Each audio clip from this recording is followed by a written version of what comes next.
l'évangéliste Arnaud de vous délivrer le message de ce jour. Amen. Frères et sœurs, je vais commencer.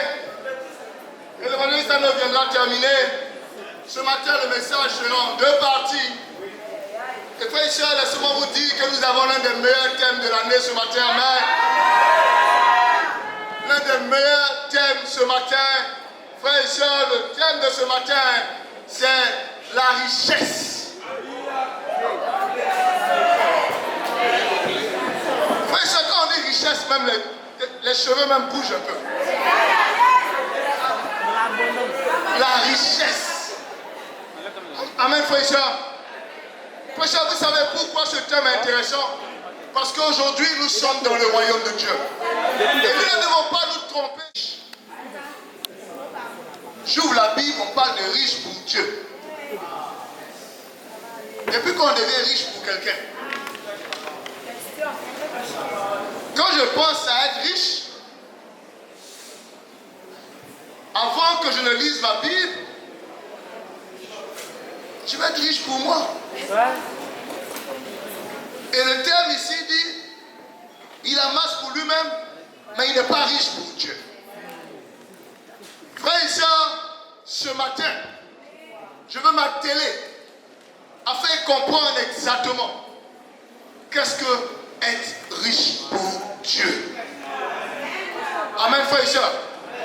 La question que j'ai pour toi ce matin, tu es riche pour Dieu ou tu es riche pour toi?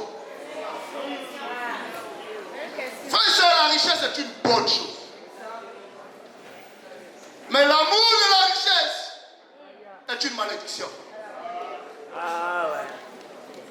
Frères et sœurs, si ce matin je te dis que posséder n'est pas une bonne chose, je te mentis. Amen. Amen. Mais je suis venu t'avertir sur la soif de posséder. Est-ce que quelqu'un peut voir la différence? Il y a posséder et avoir soif de posséder. Vous savez, frères et sœurs, depuis toujours, dans le dictionnaire hébreu, la richesse veut vraiment dire possession. Et quand nous lisons la Bible, frères et sœurs, nous avons des exemples de personnes qui possédaient. Nous pouvons lire la Bible et nous pouvons voir qu'Abraham était riche. Amen, frères et sœurs. Ça veut dire qu'à la richesse, on peut associer possession. Frères et sœurs, la Bible dit que Boaz était riche. La Bible dit que Job était riche. Donc la Bible parle de ce qu'il possède. Amen, frères et sœurs. Mais vous voyez, dans l'Ancien Testament, il n'est donc pas honteux de posséder. Posséder n'est pas un problème. Frères et sœurs. Mais vous voyez, dans l'Ancien Testament, quand j'ai lu ma Bible, j'ai vu que les richesses sont considérées comme un signe de bénédiction divine. Quand je lisais là-bas, j'ai vu que la richesse, pour eux, était conçue et perçue comme un signe de Dieu m'a béni. Amen, frères et sœurs. Pour eux, c'était comme une récompense accordée à quelqu'un qui obéit à Dieu. C'est comme ça qu'ils percevaient la richesse. Donc quand ils pensaient être riches, ils savaient ce qu'ils devaient faire pour que cette bénédiction soit dans leur vie. Amen, frères et sœurs. Frères et sœurs, alors 1 Chronique 29, verset 12. Regardons comment ils percevaient ça. 1 Chronique 29 à partir du verset 12. La Bible dit, c'est de toi que viennent la richesse et la gloire. C'est toi qui domines sur tout. C'est dans ta main que sont la force et la puissance. Et c'est ta main qui a le pouvoir d'agrandir et d'affermir toutes choses. Voici la conviction qu'ils avaient. C'est de toi que viennent toutes choses. Donc pour eux, il est impossible de devenir riche. Sans qui? Sans Dieu. Amen, frères et sœurs. Impossible. Et même Ecclésiaste 5, 18 va aller plus loin. Où il dit encore, il est impossible de jouir de sa richesse sans Dieu.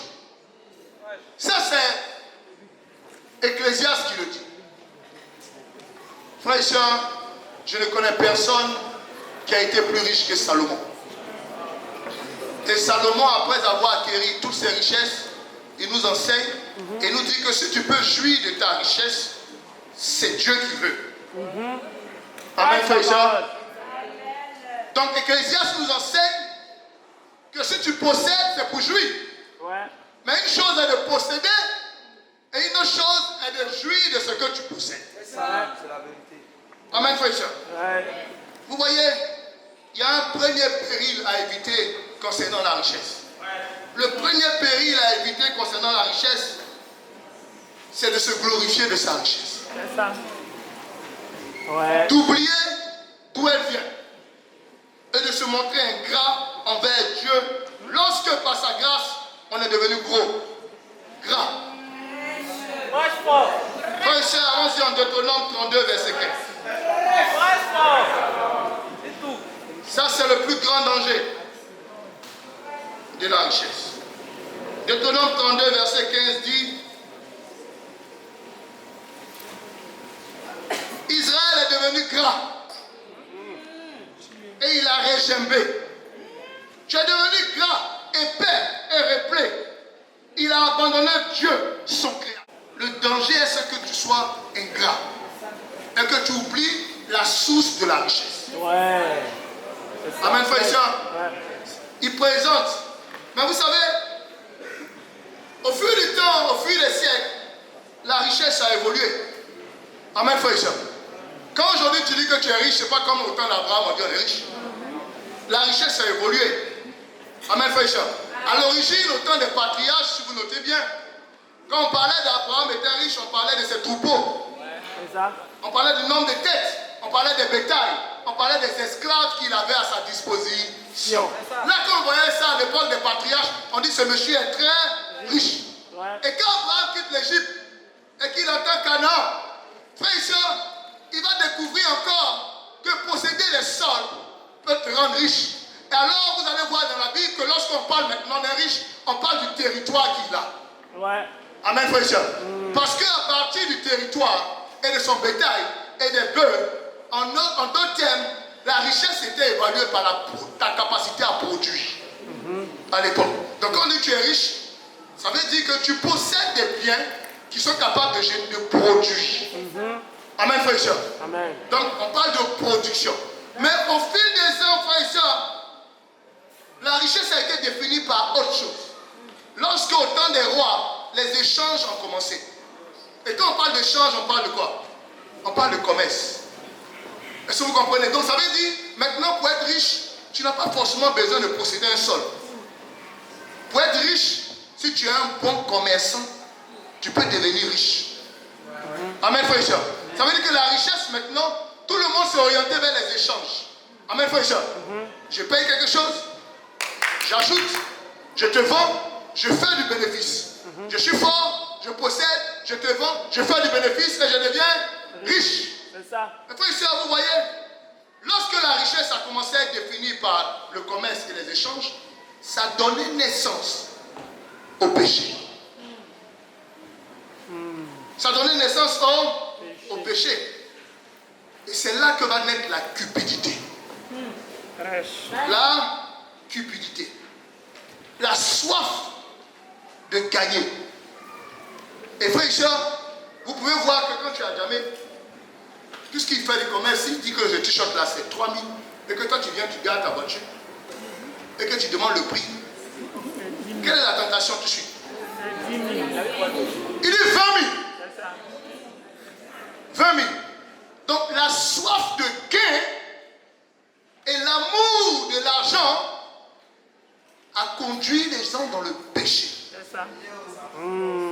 La soif du gain entraîne quoi? La corruption.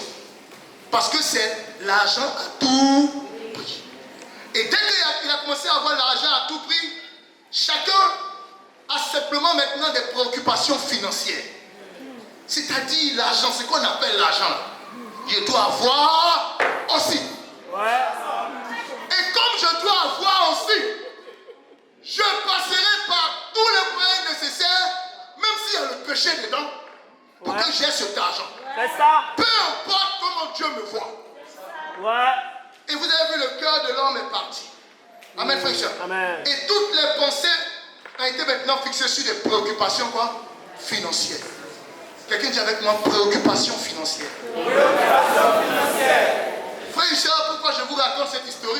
Pour que vous puissiez bien comprendre un contexte. Le contexte de Luc 12. Allons dans la Bible. Frère et sœurs, quelle est la situation au temps de Jésus? Au temps de Jésus, c'est la préoccupation financière. Et donc en Luc 12, regardez en Luc 12, Jésus, avec ses disciples et la foule, est en train d'enseigner. Et il enseigne. Et il enseigne. Il enseigne, il enseigne. Et dans son enseignement, frère et sœurs, à partir de Luc chapitre 12, dans son enseignement, il commence, et frère et sœurs, à partir du verset 1 jusqu'à 11, Jésus va parler, il va dire, ne soyez pas hypocrites. Et Jésus va enseigner, il va dire, craignez celui qui tue à la fois la chair et l'âme. Craignez-le. Et Jésus va prêcher encore, il va dire aux disciples, résistez à la persécution, ne m'abandonnez jamais, mais tenez ferme. Et Jésus continue, il a dit, le Saint-Esprit sera avec vous. Vous pouvez imaginer la scène. Jésus est en train d'enseigner. Il dit, soyez fermes, résistez, craignez-moi, que je reste en priorité. Allons-y, restez. Et pendant que Jésus est en train d'enseigner, la Bible dit que il est en train d'écouter le message. Mais pour lui, tout ce que Jésus dit, ce n'est pas ça qui est important. Alors, il sort en Luc 12, à partir du verset 13. Quelqu'un dit à Jésus, du milieu de la foule, comment il appelle? Il appelle maître. Ça veut dire qu'il a fait de lui quoi? Maître. Il dit maître. Amen, frère et soeur. Il dit maître. Maître, vraiment, tu es quelqu'un qui est bien. Depuis que je t'écoute, et puis je vois tes miracles, je sens que tu peux régler mes problèmes. Honnêtement, cette affaire de Dieu est une chose intéressante. Parce que quand tu fais ça, au moins Dieu est dans ton business. C'est ça. Non, honnêtement, cette affaire de Dieu est très intéressante. Et le gars, pendant que Jésus est en train de parler, il ose interrompre Jésus. Oui, sœur, si quelqu'un, pendant que tu es en train de parler, ose devant la foule t'interrompre, c'est qu'il juge quoi? Il juge que tout ce que tu es en train de développer, c'est pas utile. Ouais. Allons gagner les nations. Ne péchons pas. Restez fermes, vous allez arriver au ciel. Craignez, vivez dans la pureté. Il dit, ah Jésus, Jésus, on a compris ça.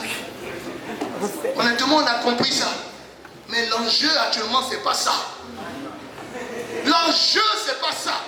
Si moi je te suis, c'est parce que j'ai un problème. C'est parce que j'ai un problème.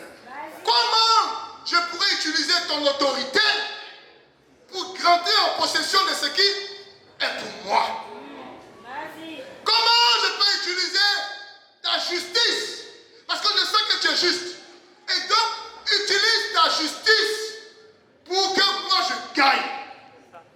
Amen, frère et soeur. Frère et soeur, est-ce que vous savez que tu peux être là ce matin, même venir au culte, pour que Jésus t'aide à réaliser ton projet? Mais lui, il n'était pas là pour ce que Jésus disait. Mais il savait que c'était un faiseur de miracles et que Jésus devait l'aider à réaliser son projet. Amen, frère et soeur. Et vous voyez, il interrompt Jésus et il rentre. Mais suivez, Jésus lui dit, oh homme, qui m'a établi votre juge? Ou pour faire vos partages. Pour faire vos partages. Qui t'a dit que moi, quand je me lève et que je cherche à établir la justice, c'est pour que toi, tu rentres en possession de ton âge. Frère et sœur, voici la mentalité religieuse. Quand on pense Jésus, on pense comment utiliser Jésus pour gagner de l'argent. Prêche la parole. Quand on pense Jésus, On pense qu'on va avec Jésus, ma famille peut être stable. On pense qu'on va avec Jésus, je vais gagner. Amen, frère et soeur. Donc lui, il n'était pas intéressé par être fidèle. Mais il voulait que Jésus applique les règles de fidélité pour que lui gagne. Est-ce que quelqu'un comprend ce que je veux l'expliquer? Vous savez, souvent, on n'est pas intéressé par être juste. Mais on sait qu'en restant dans l'assemblée, on a affaire aux gens justes. Et qu'à chaque fois qu'il y aura un conflit, eux, ils ont le cœur pour les pauvres. Et donc, comme ils ont le cœur pour les pauvres, et je sais qu'ils appliquent la Bible, ils penseront à moi. Parce qu'eux, ils aiment la Bible. Et donc, je ne peux pas quitter une telle assemblée où quand tu es dans les besoins, on prend soin de toi. Qui est fou? Qui est fou? Qui est fou? Je ne peux pas aller dehors dans le monde et trouver une femme. Elle va me mentir et puis chercher un autre garçon. Donc si moi-même je ne cherche pas à être intègre, mais je préfère rester afin de trouver une femme intègre. Là je gagne. Parce que tout pour lui, c'est qu'est-ce que lui il gagne. C'est pourquoi l'assemblée pour lui est importante. Oui, parce que quand même dans la société, il faut que tu ailles à l'église dimanche. Parce que si tu n'es pas à l'église dimanche, quel respect on va t'accorder? C'est pas parce que même l'église dimanche même m'intéresse. Mais si tu ne vas pas, tu seras marginalisé. C'est pourquoi dimanche, il faut que je sorte pour aller à l'église. Pas parce que ça m'intéresse en tant que tel. Oh, l'église c'est une assemblée et c'est à l'église que tu as les vrais amis. Les gens qui ne peuvent pas te donner un poignard dans le dos. Et donc, il faut que je reste à l'église pour avoir des vrais amis. Pas parce que je suis intéressé à être un vrai ami. Et il est venu pour ça. Il est venu pour son intérêt. Frère et soeur, je veux que tu retiennes une chose. Écrit numéro 1. On ne peut jamais profiter de Jésus-Christ. On ne peut jamais profiter de Jésus-Christ. Parce qu'avant que toi tu penses, lui sait. Donc souvent on oublie à qui on a affaire. On ne peut jamais. Et ce monsieur était intéressé parce que lui, moi. Pendant que Jésus parle des choses du royaume, lui il parle de moi et moi. Frère, ce monsieur sentait quelque chose, qu'il devait se battre pour recevoir ce qui est de lui-même. Amen, frère. Il se battait. Et vous savez que la cupidité fait faire des choses, des œuvres spirituelles. Est-ce que quelqu'un comprend que la cupidité et l'amour de l'argent peuvent te faire des œuvres spirituelles? Amen. Parce qu'à la fin de l'œuvre spirituelle, c'est être moi à gagner de l'argent. Et donc, tant que c'est pour moi, je suis prêt à le faire. Amen, frère. Donc, celui qui est comme ça, il fait quoi? Est-ce qu'il ne prie pas aussi? Est-ce qu'il ne médite pas aussi? Est-ce qu'il ne lit pas la Bible? Mais ce n'est pas la même motivation. Amen, frère. Et vous voyez, c'est ça qui va faire la différence entre le riche et Jésus va donner un principe. Un principe. Regardez ce qu'il dit. Puis il a dit, gardez-vous avec soin de toute avarice, car la vie d'un homme ne dépend pas de ses biens futiles dans l'abondance. Jésus dit, si vous êtes comme ça, si ce monsieur-là a pu m'interrompre, c'est parce qu'il pense que sa vie dépend de ce qu'il a. Or, frères et sœurs, il nous enseigne qu'il n'y a pas de corrélation entre ta possession et la qualité de ta vie. Si tu ne crois pas, tu vas l'expérimenter. Il n'y a pas de corrélation entre ce que tu possèdes et ta vie. En d'autres termes, Jésus est en train de dire quoi? Est-ce que ton attitude montre que la vie consiste à ce que nous possédons? Frère, vous connaissez l'attitude de quelqu'un qui pense que sa vie consiste à un rapport direct avec ce qu'il possède? Quand Jésus vient chez l'homme riche, il dit, va, prends ta richesse, va donner aux pauvres, viens et suis-moi. Il dit, mais tu m'as tué. Il dit que tu m'as tué parce qu'au fait tu ne comprends même pas ce que tu me demandes. Ma vie est fonction de ma possession. Et tu dis de laisser ça pour vivre. C'est quelle vie? Moi je connais une seule vie. La vie garantie par ce que tu possèdes. Ouais. Frères et sœurs, ce matin, est-ce que notre définition, est-ce que nous avons cette même définition? Est-ce que pour nous la vie est fonction de ce que tu possèdes? Et si la vie est fonction de ce que tu possèdes, ton attitude va le démontrer. Ouais. Parce que si ta vie est fonction de ce que tu possèdes et que tu as la capacité de posséder davantage avec des heures supplémentaires, tu vas appeler ton formateur pour dire il ne peut pas venir au culte. Parce qu'on m'a envoyé, parce que je dois aller travailler. Tu ne comprends pas que ma vie est fonction de ce que je gagne. Wow. Mais Jésus enseigne. Il dit c'est stupide de croire qu'il y a une relation entre ta possession et ta vie. Et Jésus tellement indigné va leur donner une parabole. Il dit je vais vous expliquer comment est-ce que c'est vrai. Allons-y dans la Bible. Et Jésus lui dit, regardez la parabole, puis il a dit, les terres d'un homme riche avaient beaucoup rapporté. Il raisonnait en lui-même disant, que ferai-je, car je n'ai pas de place pour serrer ma récolte. Voici, dit-il, ce que je ferai. J'abattrai mes greniers, j'en bâtirai de plus grands, j'y amasserai toute ma récolte et tous mes biens. Je dirai à mon âme, tu as beaucoup de biens en réserve. Quelqu'un dit avec moi, tu as beaucoup de biens en réserve. Pour plusieurs années, repose-toi, mange, bois et réjouis-toi. Mais Dieu lui dit, insensé. Cette nuit même, ton âme te sera redemandée. Et ce que tu as préparé, pour qui sera-t-il? Il en est ainsi de celui qui amasse des trésors pour lui-même et qui n'est pas riche pour Dieu. Amen, frère et soeur. En d'autres termes, Jésus est en train de dire, regardez ce monsieur. Il parle de sa vie en se basant sur ce qu'il possède. Qui a dit que les deux ont un rapport? Ouais. Amen, frère et soeur. Ouais. Qui a dit que les deux ont un rapport? Regardez ce qui est intéressant dans ce passage. Frère et soeur, ce monsieur a associé travail acharné et terrain fertile. Vrai ou faux? Il a travaillé dur. Sur le terrain fertile, il a eu la grande récolte. Mais vous savez quoi? Ce qu'il a amassé lui a créé des problèmes. Ce qu'il a amassé est devenu un sujet d'anxiété. Certains pensent qu'il faut l'argent pour ne plus être anxieux. C'est que tu n'as rien, tu ne sais pas de quoi il s'agit. Ouais. Quand vous voyez les gens mettre faire, courant, banque, il est là, en direct, vis ça ici. Est-ce que quelqu'un n'est pas en train de prendre? Est-ce que Dieu dit, l'argent ne t'enlève pas. Tu regardes les autres, tu dis, ouais, bien. L'homme est devenu riche et ça lui a créé un problème. Et qu'est-ce qui montre qu'il avait un problème? Que dois-je faire?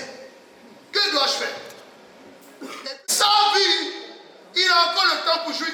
Et qu'est-ce que Dieu lui dit? Qu'est-ce que Dieu lui dit? Insensé. Frère et soeur, l'homme était appelé riche. Mais comment Dieu l'appelle? L'homme était appelé riche, mais comment Dieu l'appelle? Est-ce que tu comprends pourquoi je te demande ce matin d'être riche pour Dieu? Wow. Parce que tu peux être appelé riche pendant que Dieu t'appelle insensé. Et insensé. Frère et soeur, vous savez pourquoi Dieu l'appelle insensé? Écrivez dans votre cahier. Vous savez pourquoi Dieu l'appelle insensé? Parce que cet homme vivait sans aucune conscience et préparation pour l'éternité. Être riche, vivre sans aucune conscience et préparation pour l'éternité. La Bible t'appelle insensé. Pour Dieu, tu n'es pas riche. Tu n'es que insensé. Amen, frère et soeur. Je vous présente là comme ça la différence entre celui qui est riche pour Dieu et celui qui est riche pour lui. Celui qui est riche pour Dieu utilise ses richesses pour préparer le dernier jour de sa vie. Il sème. Et frère et soeur, il se bat pour acquérir les véritables richesses. Et frère et soeur, laissez-moi vous dire en Luc 12, verset 33. Vous savez, pendant que Jésus est en train de parler à la foule, il dit, vendez ce que vous possédez et donnez-le aux aumônes.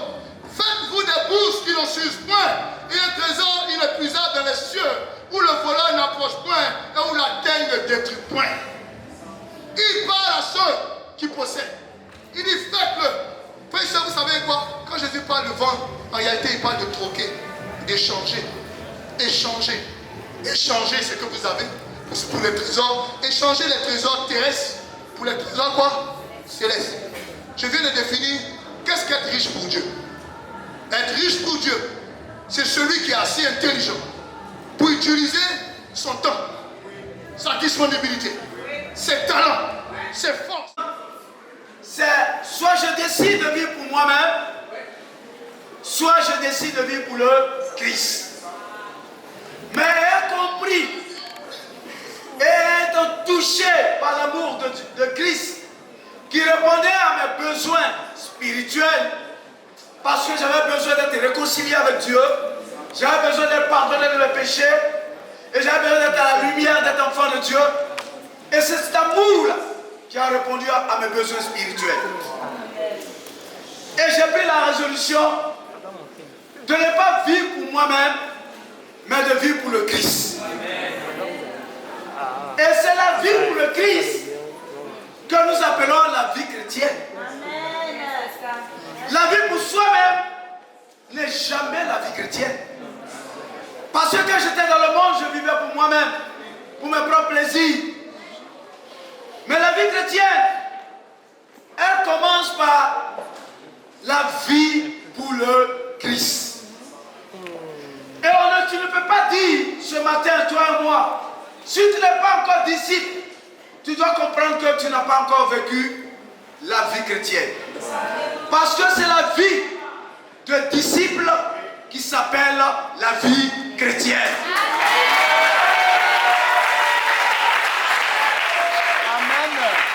Oui, je pensais vivre la vie chrétienne alors que je n'étais même pas disciple. Il fallait que je prenne cette décision.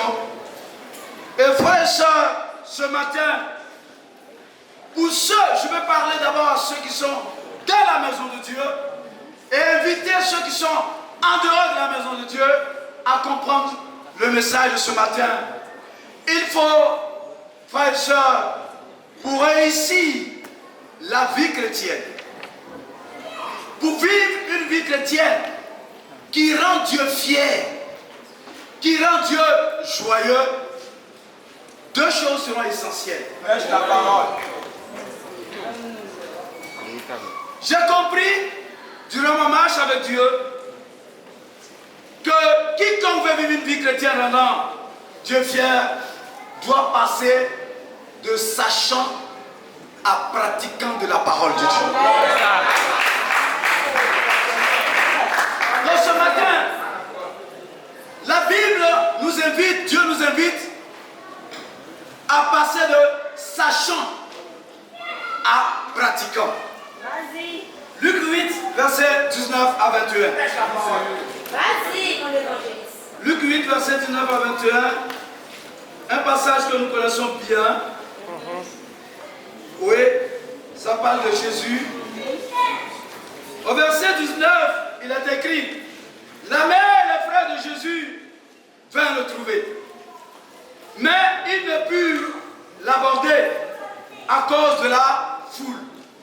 On lui dit: ta mère et tes frères sont dehors, ils désirent te voir. Mais il répondit: ma mère et mes frères, ce sont ceux qui écoutent la parole de Dieu et qui la mettent en pratique. Qui écoutent la parole de Dieu et qui la mettent en pratique. Nous pouvons définir tout simplement que la vie chrétienne, c'est l'écoute et la pratique de la parole de Dieu.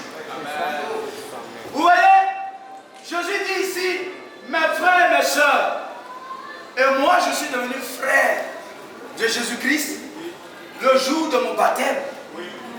Parce que c'est au moment du baptême qu'on devient membre de la famille de Dieu. Qu'on devient membre du corps du Christ.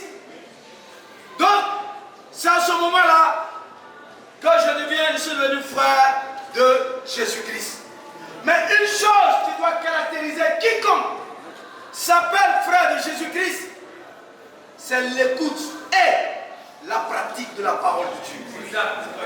La Bible ne dit pas l'écoute ou la pratique de la parole de Dieu. Frères et sœurs, malheureusement,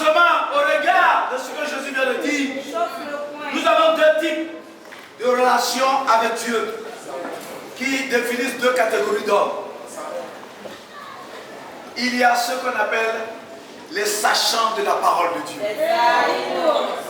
Les sachants Dieu. Les sachants ce que Dieu attend d'eux. Les sachants de la vérité biblique.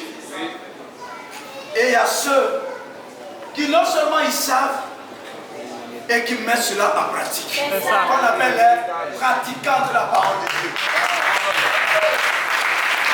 Un disciple est un pratiquant de la parole de Dieu. Mais on peut aller à l'église, chanter, avoir des responsabilités et demeurer un sachant des versets bibliques, des Écritures et non un pratiquant de la parole de Dieu. Ouais. Prêche la parole. Entre l'écoute et la parole et la pratique, frères et sœurs, ce matin, vous devez comprendre qu'il y a une chose qui s'appelle le cœur de Dieu. Ça, c'est vrai. C'est avec le cœur qu'on écoute. Et on pousse son cœur à la pratique. Malheureusement, on peut venir à l'église, à l'assemblée, et mettre notre tête entre l'écoute et la pratique. Or, la tête raisonne, Ça. réfléchit et est capable de t'empêcher de mettre en pratique. Nous devons mettre notre cœur.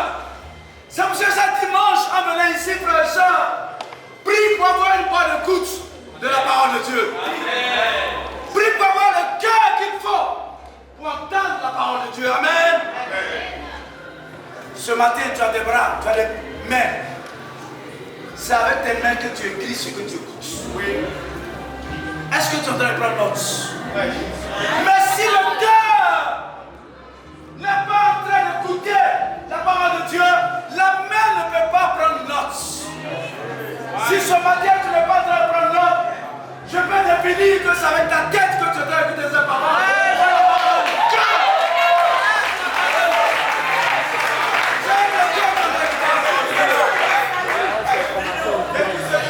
C'est avec le cœur que nous pratiquons la parole. Donc ce matin, est-ce qu'avec ton cœur ou la tête? La différence entre un sachant la parole de Dieu et un pratiquant, la seule chose c'est l'obéissance. Révélation. Un sachant et puis un pratiquant, la seule chose qui les diffère s'appelle l'obéissance. Prêche la parole. Et frères et sœurs, le sachant sait. Le sachant même peut comprendre. Le sachant peut même être joyeux quand il entend le message. Mais ne pratique pas. Il est toujours centré sur lui-même. Le sachant raisonne, justifie. Il fait beaucoup d'excuses pour ne pas faire ce que la parole de Dieu dit. Ça, c'est un sachant. Et Jésus a une question qui demeure. Quand bien qu'il est assis à la droite du Père, dans le lieu, il nous pose continuellement cette question de Luc 6, verset 46. Pourquoi m'appelez-vous Seigneur, Seigneur, et ne faites-vous pas ce que je dis? Ça, c'est une question qui interroge les sachants. Ouais. Ils savent, mais ils ne pratiquent pas. Frères et sœurs, et ce matin, vous savez le plus vieux sachant depuis la création, c'est Satan. C'est le diable. C'est un sachant, il connaît les Écritures. Il connaît beaucoup de choses que peut-être nous ignorons. Mais ce qu'il ne va jamais se permettre de faire, c'est d'obéir à la parole.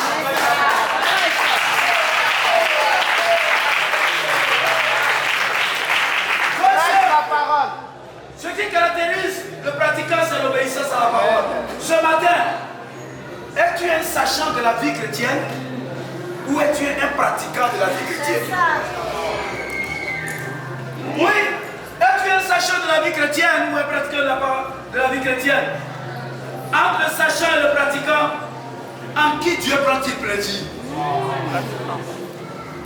En le sachant, je sais que je dois évangéliser, je sais que je dois prier, je sais que je dois étudier la Bible, je sais que c'est pas bon en tant que célibataire de ne pas être dans l'immoralité. Beaucoup vont à l'église, ils savent ça. Ils savent ça. C'est de sachant que la Bible condamne l'immoralité. Mais comme ce n'est pas des pratiquants et des sages, ils sont des sachants, ils raisonnent. Ils raisonnent. Et d'ailleurs, moi j'appelle les sachants aussi c'est les soi-disant des saveurs. Ce n'est pas des savants, c'est des saveurs. Mais ils ont une vie sans saveur.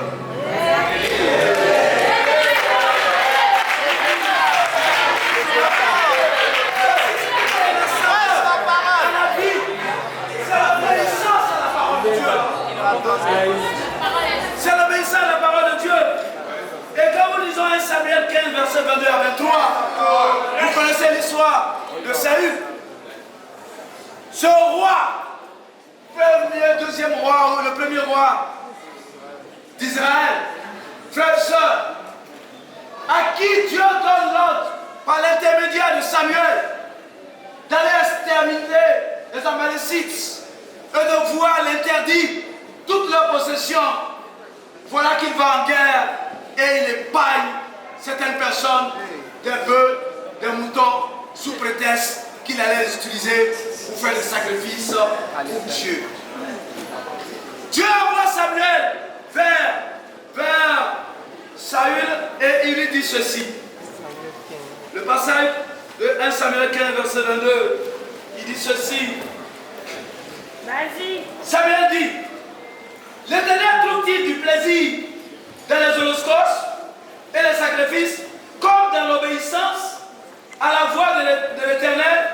Voici, l'obéissance vaut mieux que les sacrifices. Et l'observation de sa parole vaut mieux que la graisse des béliers. Car la désobéissance est aussi coupable que la divination. Et la résistance ne l'est pas moins que l'idolâtrie et le thérapie. Puisque tu as rejeté la parole de l'Éternel, il te rejette aussi comme roi. Frères et sœurs, vous voyez ici l'histoire de ce roi. Parce qu'il a décidé de désobéir à Dieu, cela lui a coûté de perdre la royauté. Peu importe notre position, une chose qui doit nous caractériser, c'est l'obéissance à la parole.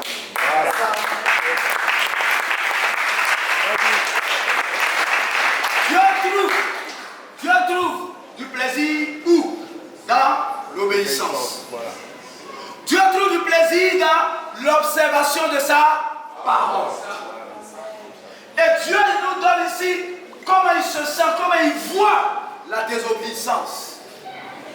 On dit là ici, la désobéissance est aussi coupable que la divination. Je ne sais pas si tu comprends ça. C'est-à-dire que quand tu désobéis, c'est aussi grave que celui qui va consulter un marabout.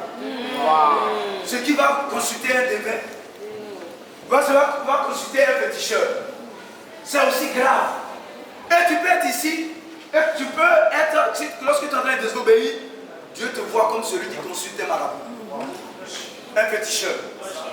Et ici, il dit, la résistance n'est pas celui qui résiste à Dieu. Il est comparable à un idolâtre. Vous voyez comment Dieu voit la désobéissance?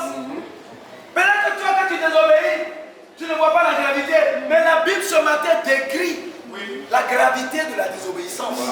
Et comment Dieu se sent par rapport à ça. Et il n'y a pas de petite désobéissance. Tout est. Il n'y a pas de taille. Désobéissance, c'est désobéissance. Donc, frère et soeur, quel est le domaine de ta vie ou de ta relation avec Dieu où la désobéissance veut prendre le dessus? Vous voyez ici, il parle d'obéissance, en même pas d'observation de sa parole. Je me suis dit, quelle est la différence entre l'obéissance à la parole, à la voix de Dieu et l'observation de sa parole. Vous voyez, l'observation à la parole de Dieu, c'est une attitude. Frère et soeur, c'est tenir compte de la parole de Dieu. Quand on dit tu fais de l'observation à la parole de Dieu, c'est quelqu'un qui tient compte de la parole de Dieu. Ouais. C'est quelqu'un qui se laisse conditionner par la parole de Dieu. Vous voyez, ce n'est pas encore l'obéissance, mais il tient compte de la parole de Dieu pour agir. C'est ça, l'observation à la parole de Dieu. Vous voyez, c'est accorder de l'attention. Quand Dieu veut que je dise, la parole de Dieu dit ça. Quand il dit, la parole de Dieu dit ça. Donc, tu es conditionné par cette parole. C'est ce qu'on appelle l'observation à la parole de Dieu. Donc, frères et sœurs, quelqu'un qui fait une bonne observation de la parole de Dieu peut aboutir à l'obéissance à la parole de Dieu. Mais si nous négligeons, nous faisons comme si là, on n'a jamais lu ce verset. Nous faisons comme si on n'a jamais prêché ça. Nous faisons comme on n'a jamais dit ça dans notre temps de formation. On ne tient plus compte de ça, mais on tient compte de ses sentiments, ses émotions et ses désirs charnels. On succombe au péché. Cette année, tu dois grandir dans l'observation à la parole de Dieu.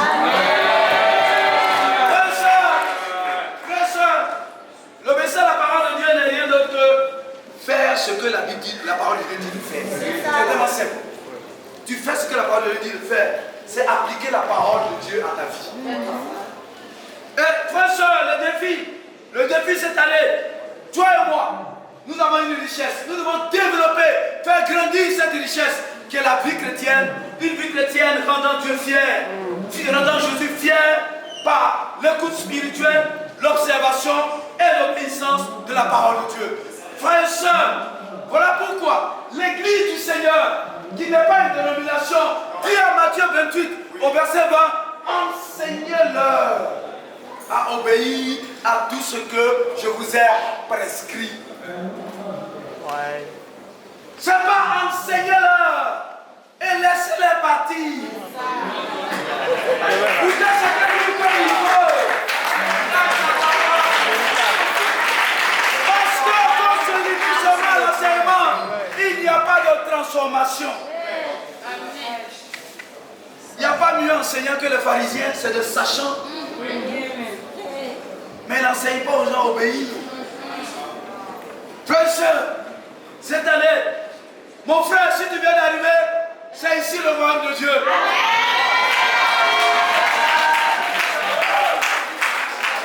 Ne cherche pas d'abord l'église. Parce que l'église, même là, ce concept-là, il faut bien le comprendre. Cherche le royaume de Dieu. Alors tu seras dans l'église du Seigneur. Ne cherche pas l'église. Cherche à entrer dans le royaume de Dieu. Ce matin, si tu es venu, celui qui t'a invité, tu dis comment on fait pour entrer dans le royaume de Dieu?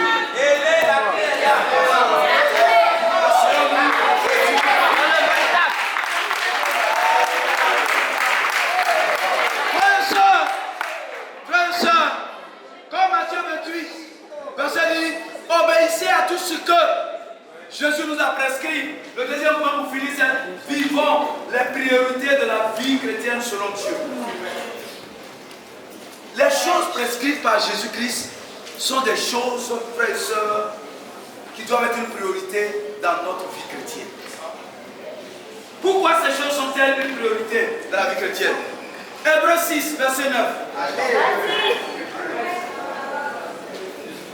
Hébreux 6, verset 9. Prêche la parole.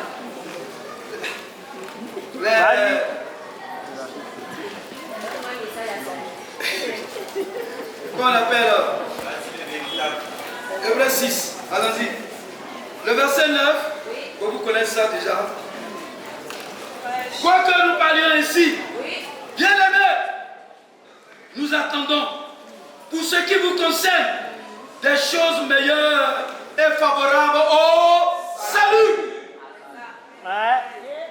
Tout ce que Jésus nous prescrit, laisse-moi te dire ce matin, tout ce que la chrétienté, selon Dieu, selon Christ, nous prescrit, ce sont des choses qui nous rendent meilleurs. Et ce sont des choses qui sont favorables à notre propre salut et au salut des autres. Voilà. Ouais. Trois choses. Là où tu es, ce que tu pratiques, est-ce que ça te rend meilleur en Christ? Ce que tu pratiques, là où tu es, est-ce que ça peut te sauver et puis sauver les autres? Parce que c'est pas ce que Jésus a prescrit. Sinon, ce que Jésus prescrit nous rend meilleurs. C'est pour ça, frères et sœurs, dans le royaume, nous avons de profondes convictions sur chaque chose prescrite par le royaume. Parce que nous savons que cela nous rend meilleurs. Cela nous rend meilleurs en Christ. Et nous maintient sauvés pour aller sauver les autres. Ouais. Si ces trois choses sont essentielles pour toi, alors tu vas prendre plaisir à pratiquer tout ce que Jésus prescrit. Le Seigneur nous prescrit, frères et sœurs, pour finir, nous prescrit la prière. Est-ce que la prière n'est pas une bonne chose?